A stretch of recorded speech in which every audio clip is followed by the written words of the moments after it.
एक सामान्य व्यक्ति की बेटी और एक राजा की पुत्री, ये दोनों आपस में सखी थी, एक दूसरे की खेल रहे थे। उसी समय जमींदार के घर एक महापुरुष आए चातुर्मास के लिए।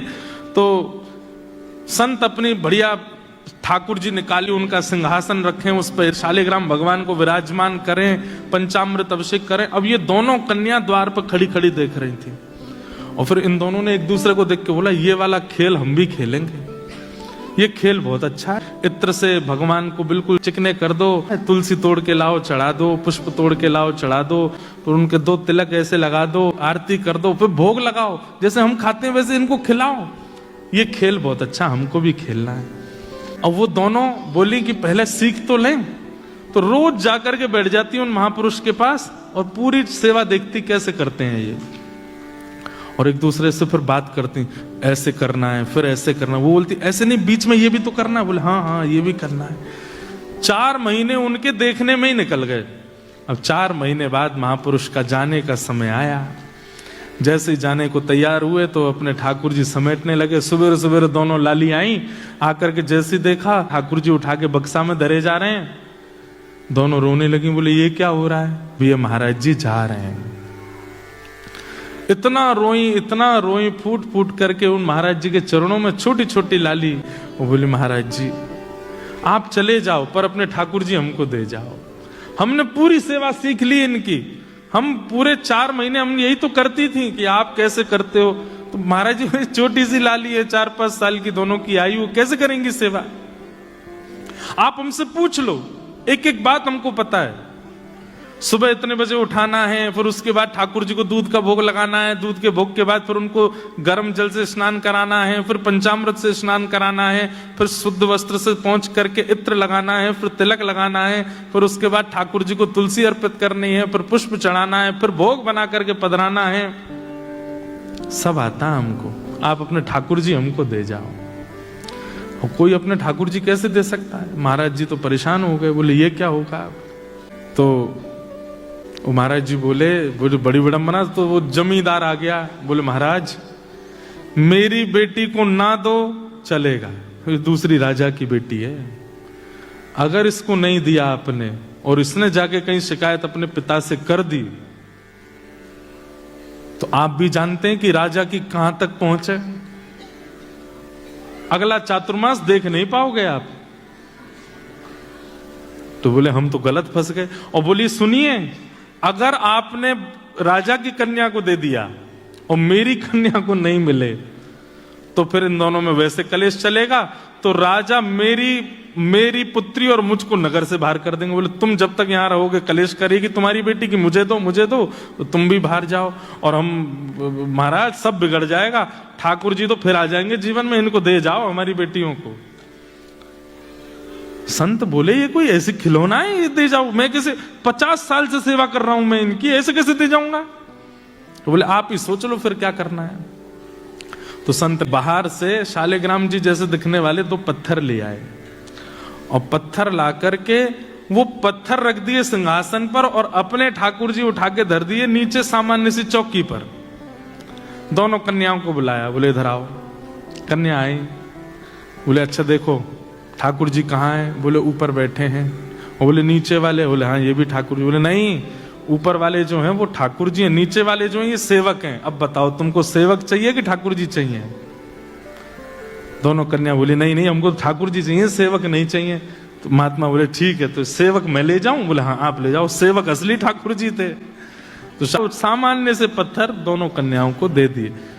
कन्या बोली इनका नाम क्या है ठाकुर जी का? महाराज जी बोल गए सिलपिल्ले भगवान। तो सिलपिल्ले भगवान। अब आप सोचना, ना कोई संप्रदाय है, ना कोई पद्धति है, ना कोई नियम है, ना किसी भी प्रकार का क्रम है, ना भगवान असली के हैं, केवल सामान्य गली का पत्थर है। नामकरण गुरु जी कर गए। अब वो जो बेटी थी जमींदार की वो अपने घर में सेवा करती और जो राजा कन्या थी वो अपने राजभवन में सेवा करती। और दोनों जब मिलते तो अपने अपने सिलपिल्ले भगवान की बात करते। आज तेने क्या किया? आज मैंने खीर का भोग लगाया, आज मैंने गुड़ का भोग लगाया, आज मैंने ये किया, आज मैंने वो किया। और दोनों बड़ी प्रसन्न। जो जमींदार था उसका छोटा भाई वो उससे बहुत बैर मानता था अपने बड़े भाई से। पैसे देकर के चोरों को बुलाया और कहा इसका पूरे घर का सब सामान चोरी करके और ले जाओ और पीछे से मेरे घर में धर देना। लोगों को तो यही पता चलेगा चोरों ने चोरी की, ये थोड़ी पता चलेगा मैंने करवाया। चोर गए, आधी रात में पूरा घर चोरी कर लिया, उसमें सिलपिल्ले भगवान और ले गए जमींदार की बेटी के। अब सुबह उठते ही पूरा घर तो रोवे कि हमारे चांदी के बर्तन चले गए, हमारे सोने चले गए, हमारे आभूषण चले गए, ये चले गए। और वो कन्या रो मेरे भगवान सिलपिल्ले चले गए, मेरे सिलपिल्ले कहाँ चले गए? उन्होंने कुछ खाया नहीं होगा, सुबह से भूखे बैठे होंगे बेचारे, सुबह उठते ही दूध पीते हैं, नहीं पिलाऊं तो रोते हैं, कहाँ चले गए होंगे? पिताजी मेरे सिलपिल्ले भगवान लाओ, मेरे सिलपिल्ले भगवान लाओ। पिताजी बोले यहाँ पूरा घर लुट गया, तेरे को वो पत्थर की पड़ी है? बोले पिताजी पत्थर नहीं है मेरे भगवान सिलपिल्ले हैं, वो खाते हैं, मैं खिलाती हूं उनको, उन मेरे साथ बैठते हैं, बात करते हैं मेरे से। बंधुओं, परिवार का जो विरह था वो तो 2-3 दिन में कम सा हो गया, लेकिन उस कन्या का नहीं हुआ। वो तो रो रो करके बेहाल, भोजन पानी छोड़ दिया, रोने लगी, बोले मैं प्राण त्याग दूंगी मेरे अगर परमात्मा नहीं आए तो पिता ने कहा देख ये सब किया धरा तेरे चाचा का है, और हम सब जानते हैं कि सारा धन उसने अपने घर में धर रखा है, लेकिन क्या बताएं समाज में उसकी छवि बढ़िया है इसलिए कोई मानेगा नहीं। चोरों का इल्जाम लगा रहे हैं, चोर ले गए, लेकिन तू तो उसकी भतीजी है, तुझ पे तो थोड़ी दया आएगी उसको। तू चली जा उसके घर जाके कहते चाचा जी कुछ 2 चाय मत दो, मेरे भगवान दे दो।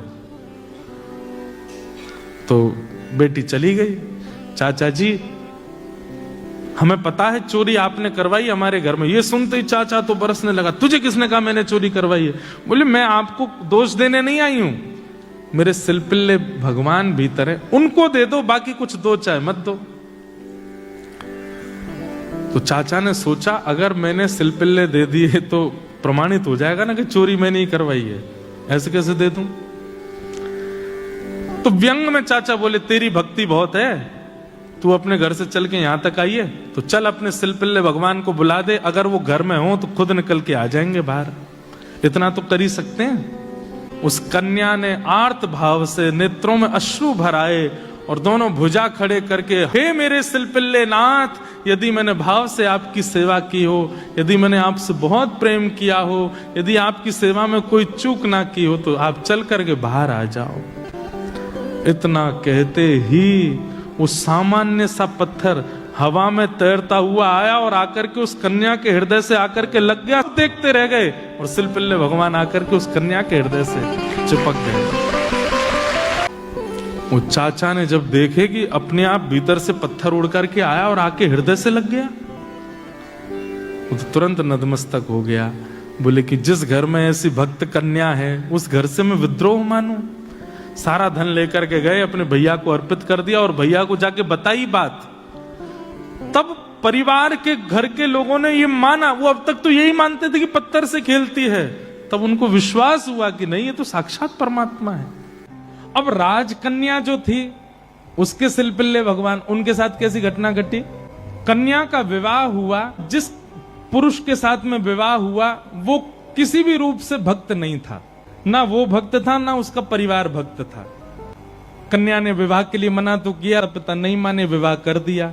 अब वो तो बस अपने सिलपिल्ले भगवान को हृदय से लगा के रहे, बोले कि मुझे पता है ये मेरा पति और ये परिवार पूरा जो है ये बिल्कुल भी भक्ति भाव इनके चित्त में नहीं है, पर नाथ बस आप मेरे साथ रहोगे तो मैं पूरा जीवन निकाल लूंगी।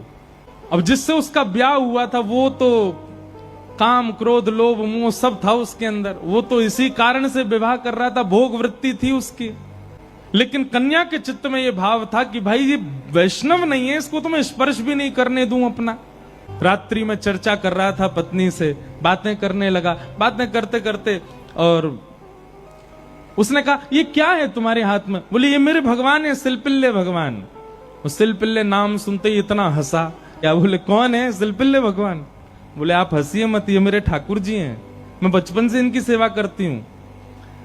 अच्छा ठीक है, रखो इनको अपने पास। लेकिन वो उनको दूर करना चाह रहा था, बार बार लेकर के हटाना चाह रहा था, और वो राजकन्या कस के पकड़े, बोले नहीं आप इनको मुझसे दूर मत करो, ये मेरे प्राण है, ये अगर दूर हुए तो मैं प्राण त्याग दूंगी। 1 दिन 2 दिन 4-5 दिन बीत गए, लेकिन वो ऐसे ही रहे, सिलपिल्ले भगवान को हृदय से लगा के रहे। उसका यही था कि मैं पूरा जीवन इनके साथ नहीं रह सकती, पर आप रहोगे तो मैं रह लूंगी। एक दिन उस राजकुमार को क्रोध आया और उसने जब हट पूर्वक हाथ हटाए और वो सिलपिल्ले भगवान को खींच करके और बाहर एक सरोवर था, सरोवर में फेंक दिया। जैसे ही सरोवर में फेंका, वो राजकन्या वहीं मूर्छित होकर गिर पड़ी। पूरा परिवार इकट्ठा हो गया, सब लोग सोचने लगे, बोले अरे ये क्या हो गया, इसके कहीं प्राण ना निकल जाएं, पूरे गांव में हमारी निंदा होगी, इसके पिताजी बहुत बड़े राजा हैं, हमको कारागृह में डाल देंगे। क्या किया तूने? बोले कुछ नहीं, पत्थर लगाए, बैठी रहती थी, मैंने फेंक दिया तो नाटक कर रही है मूर्छा की। जैसे तैसे होश में आई, उठते ही मेरे सिलपिल्ले कहां हैं, मेरे सिलपिल्ले कहां हैं। गोताखोरों ने जाकर के पूरा सरोवर ढूंढ लिया, लेकिन ठाकुर जी नहीं मिले। अंत तो गत्वा वही सरोवर के किनारे हट गई और रुदन करते हुए बोली, हे मेरे सिलपिल्ले नाथ, यदि मैंने वास्तव में बाल्यकाल से आपको अपना प्रियतम मान करके भेजा हो, आपकी निष्ठा से सेवा की हो, तो आप कृपा करके मेरे पास आ जाना। और यदि आप मेरे पास नहीं आए तो मैं एक क्षण और चिंतन नहीं करूंगी, तुरंत अपने प्राणों का परित्याग कर दूंगी। उसका पूरा परिवार खड़े होकर के देख रहा था। जैसे ही उसने कहा कि हे नाथ, यदि आप नहीं आए तो मैं प्राण त्याग दूंगी, ये बात कहते ही हाँ नाथ, हाँ नाथ, हाँ नाथ करुण क्रंदन करने लगी। तुरंत सरोवर में से अपने आप सिलपिल्ले भगवान निकल करके आए और उसकी छाती से आकर के लग गए। और ये दृश्य देख करके परिवार पूरा जो था वो तो नतमस्तक हो गया। सब देखते रह गए। भाव के वश में है भगवान, भाव नहीं तो हर मंदिर में दीखत बस पाषाण। भाव होए तो जित देखूं तित प्रगट होए भगवान। भाव के वश में है भगवान।